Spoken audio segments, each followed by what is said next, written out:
يا أيها المزمل قم الليل إلا قليلا نصفه أو انقص منه قليلا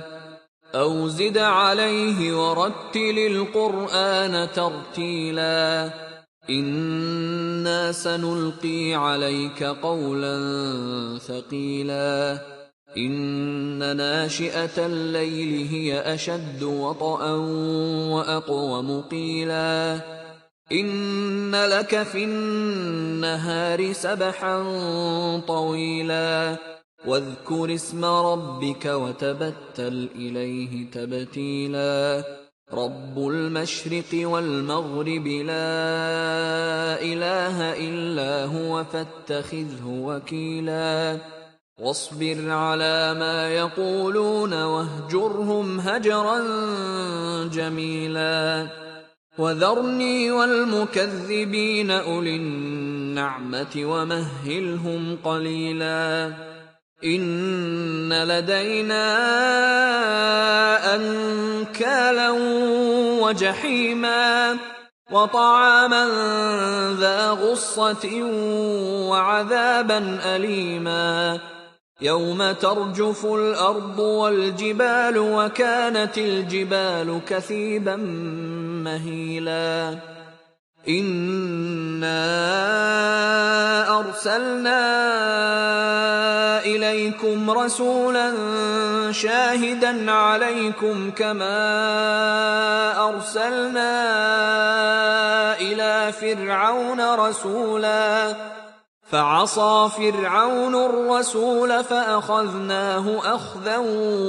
وبيلا فكيف تتقون إن كفرتم يوما يجعل الولدان شيبا السماء منفطر به كان وعده مفعولا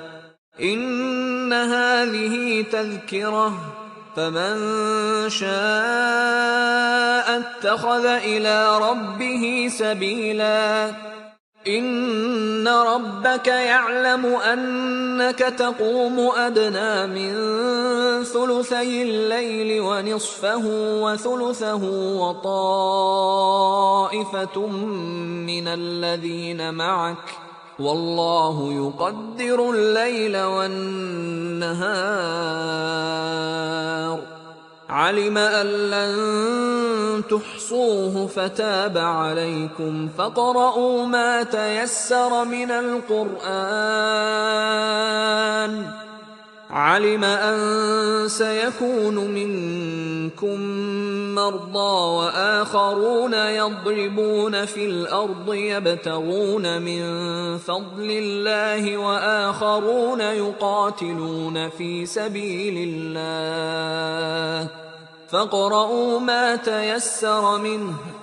وأقيموا الصلاة وآتوا الزكاة وأقرضوا الله قرضا حسنا وما تقدموا لأنفسكم من خير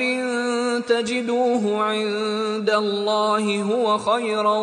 وأعظم أجرا واستغفروا الله إن الله غفور رحيم